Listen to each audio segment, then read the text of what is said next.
Like generations of American children before me and most likely after me, I met Atticus in the tired old town of Maycomb, Alabama, through a required reading assignment. In Maycomb, rainy weather turned the streets to red slop and grass grew on the sidewalks. The world of To Kill a Mockingbird seeped into my imagination. I don't remember seeing the film, but somehow, if I close my eyes and imagine Atticus Finch's face, it is Gregory Peck's I see. As a middle schooler, I saw myself in the plucky, question-asking tomboy Jean Louise, scout to author Harper Lee based on herself. In Joseph Crespino's Atticus Finch, the biography, we meet Harper Lee unable to visit her father on his birthday in the small town of Monroeville, Alabama, Maycomb's real-life counterpart. Crespino has written a nuanced biography, one that tells the twin stories of Harper Lee's development of the character Atticus Finch and her relationship and ideological struggles with her father Amasa Coleman, A.C. Lee, the Alabama lawyer and newspaperman, on whom Harper Lee based the fictional Atticus. Crespino, however, does not try to align perfectly the events of Harper Lee and her father's life with their fictional counterparts. Occasionally, he does do so, with each direct parallel bringing its own thrill of recognition, like the odd reaction of Scout and Harper Lee to Atticus and A.C.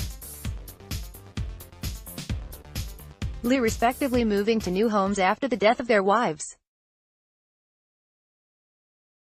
In Life and in Go Set a Watchman, Harper Lee's second book, both old homes are torn down and replaced by ice cream shops. In 1964, Harper Lee, famously reticent, gave her last interview.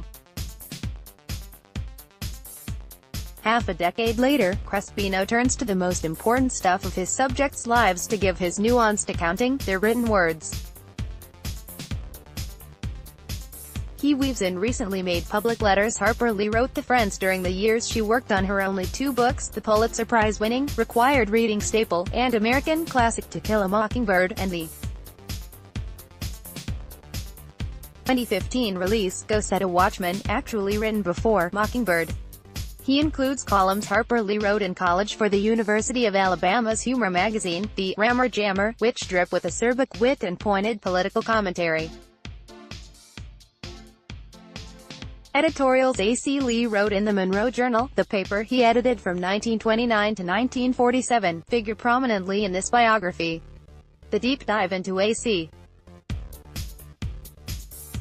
Lee's political views from Crespino, an Emory University history professor, makes for slightly laborious reading in the densest and first chapter of the book, The View from the Square.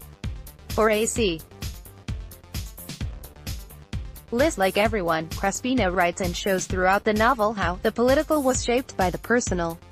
And those political beliefs reveal what readers of Watchmen, and the character Jean Louise already know, that Atticus was always too good to be true. A.C. List, and the character based off of him, were segregationists who both held racially paternalistic views built on a belief in racial superiority. Reading Watchmen and Crespino's biography cracks the facade of the fictional man held up as a paragon of moral righteousness, one that the film version cemented even firmly than did Mockingbird, a transformation explored in the biography. This complete examination does not, however, take away the power of Atticus. While reading, I was reminded of a moral axiom I learned as a child: an explanation is not an excuse. Often, we do not seek to comprehend beliefs or ideas that we see as harmful, as that attempt can feel like tacit approval. But an explanation of A.C. Lee's views helps the reader understand not only A.C. List but also Atticus, Monroeville, Ale, the United States between 1930 through the 1960s, and the country now. It also asks the reader, like any good book, to examine herself. Crespino has to grapple with the same question Harper Lee did before him: how do you tell the story of a man whom you admire and who had deep moral values, but who also held deeply harmful and offensive views? The answer seems to lie in the area of another moral axiom I learned as a child. This lesson, however, I learned from Harper Lee through Atticus Finch: you never really understand a person until you consider things from his point of view, until you climb in his skin and walk around in it.